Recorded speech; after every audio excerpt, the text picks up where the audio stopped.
noite a todos, eu sou a Alana Marques. E eu sou o Newton Assis. E nós somos apresentadores desse podcast. Você realmente conhece o sarampo? Este é o PharmaCast, o podcast que irá te auxiliar sobre tudo dessa doença. E hoje nós estamos aqui com as nossas especialistas no assunto, doutora Juliana Gomes, doutora Karen de Mello e doutora Evelyn Oliveira. Boa noite. E elas irão nos explicar de maneira correta como funciona essa doença. Dando início à nossa conversa de hoje, é importante mencionar que o sarampo estava erradicado nas Américas e o Brasil recebeu o certificado de erradicação em 2016. Mas, lamentavelmente, no final de 2018, perdemos esse certificado, devido ao aumento dos casos que está ocorrendo até os dias atuais. De lá para cá, foram registrados mais de 39 mil casos, e isso é muito preocupante. Um dos fatores mais importantes que está fazendo com que esses casos aumentem é a baixa cobertura vacinal, principalmente nas crianças.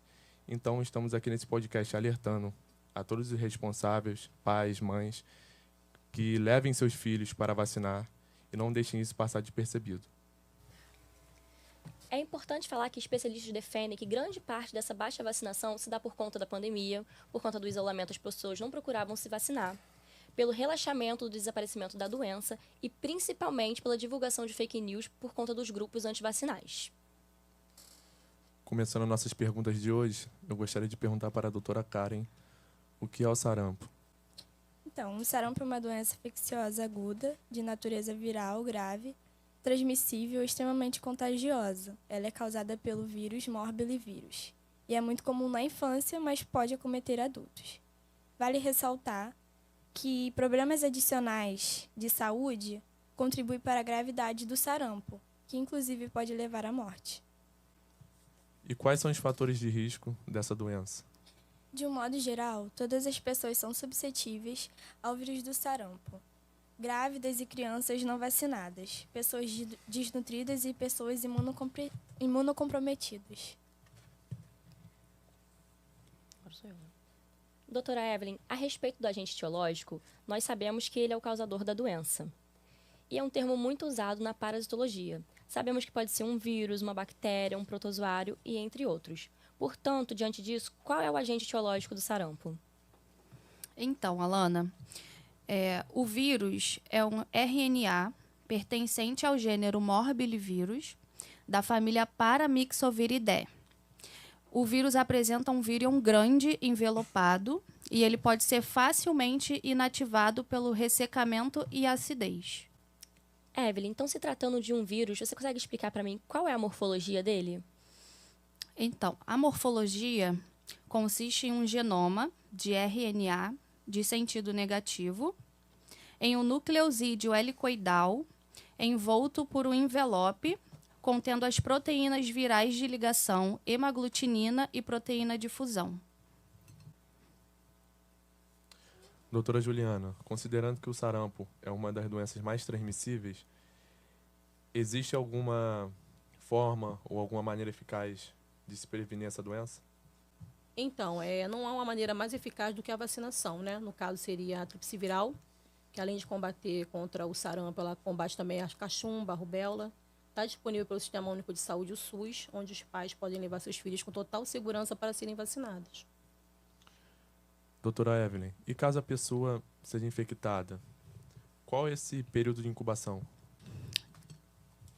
Então, o período de incubação geralmente dura 10 dias, variando de 7 a 18 dias, desde a data de exposição à fonte de infecção até o aparecimento da febre, e cerca de 14 dias até o início do exantema. Doutora Juliana, sabemos que quando uma pessoa é afetada por essa doença, ela procura saber tudo sobre ela. Diante disso, quais são os períodos importantes do sarampo? Então, eles são divididos em 3 períodos, que é o período prodômico, em que dura em torno de 6 dias, que a pessoa apresenta febre, tosse, secreção seromucosa nasal, fotofobia também, que é aquela sensibilidade à luz.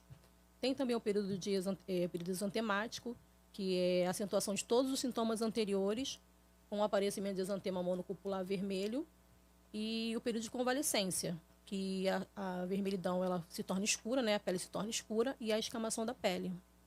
Doutora Juliana, qual é a maneira recomendada para prevenir e como é realizado o tratamento do sarampo? Então, pessoal, no caso da prevenção, o ideal é o isolamento domiciliar e isolamento hospitalar. Evitando aglomeração, né, para a pessoa não ter contato com um indivíduo que tenha o sarampo, o vírus do sarampo, evitando escolas, creches. E caso ocorra o contato de profissionais de saúde em hospitais, o recomendado é a vacinação de todos os profissionais de saúde. Em relação ao tratamento, as crianças que foram acometidas, expostas ao sarampo, a indicação por via oral, a introdução da vitamina A, né? A administração de vitamina A. Crianças menores de 6 meses, 50 mil I de vitamina A por via oral. Crianças de 6 meses a 1 ano são 100 mil I de vitamina A via oral.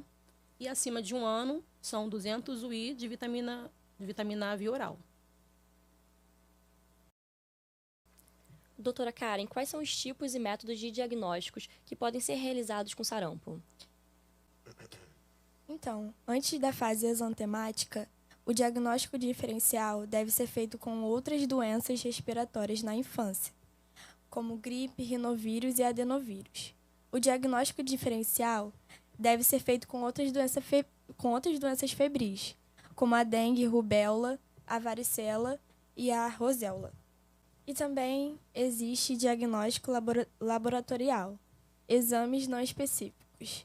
Hemograma completo pode revelar leucopenia, linfopenia, com às vezes linfocitose relativa e trombocitopenia.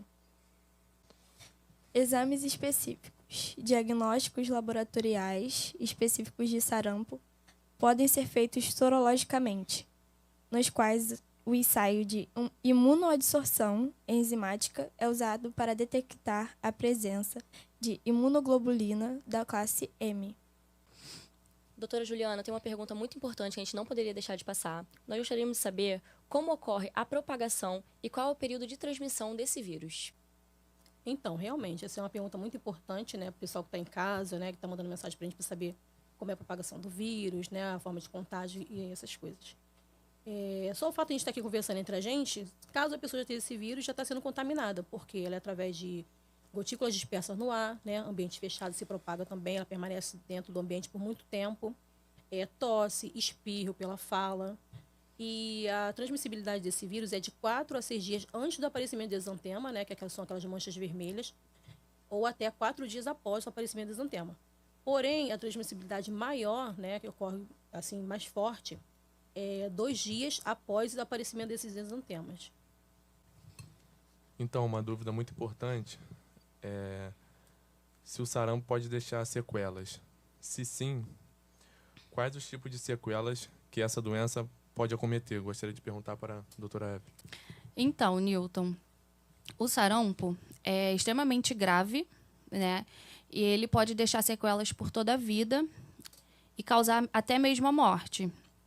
E algumas das sequelas mais graves são a pneumonia, né, que é infecção no pulmão, e é o mais frequente em pessoas com sarampo. A otite média aguda, que é a infecção no ouvido, que pode ocorrer da pessoa perder a audição permanente, né, e a encefalite aguda, que é a inflamação no cérebro. Então, são sequelas muito preocupantes, né, em que os pais realmente precisam ficar atentos a isso e vacinar suas crianças. A respeito dos imunoensaios, existe algum imunoensaio que seja padrão ouro no diagnóstico laboratorial? Gostaria de perguntar para a doutora Karen. Então, o teste de neutralização por redução de placas para detecção de IgG específica em relação ao ensaio de imunoabsorção enzimática tem maior sensibilidade e a mesma especificidade. Mas é mais caro. O uso de um laboratório clínico no diagnóstico de infecção por sarampo pode ser feito pela análise das secreções nasofaríngeas, orofaríngeas e urina, sangue, líquido cefalorraquidiano e tecidos, pela técnica da reação em cadeia de polimerase, de preferência nos primeiros dias de aparecimento dos sintomas, antes que os anticorpos IgM sejam detectáveis. Gostaríamos de ressaltar a importância da vacinação nós sabemos que de um tempo para cá ela foi deixada um pouco de lado, mas através desse podcast nós queremos alertar a todos os responsáveis a levar seus filhos para vacinar, pois isso é muito importante. É isso, pessoal. Então, relembrando, né, que a vacina para o sarampo ele é feita de um vírus enfraquecido. Então, é total segurança, você pode levar seu filho a ser vacinado, né? Não quer dizer que, por conter esse vírus, ele vai estimular a doença na pessoa, muito pelo contrário, ele vai ativar o sistema imunológico da criança, para que, caso ela entre em contato com o vírus, ela não pegue essa doença. Então, fica aí o recado para vocês, para a família, mamãe, papai, leve as crianças para vacinar, porque é muito importante. Nós gostaríamos de agradecer a presença dos nossos profissionais que estão aqui. Obrigada, doutora Juliana. Obrigada, doutora Karen. Obrigada, doutora Evelyn. E agradecer você pela sua audiência. Voltamos no próximo podcast. Tchau, tchau.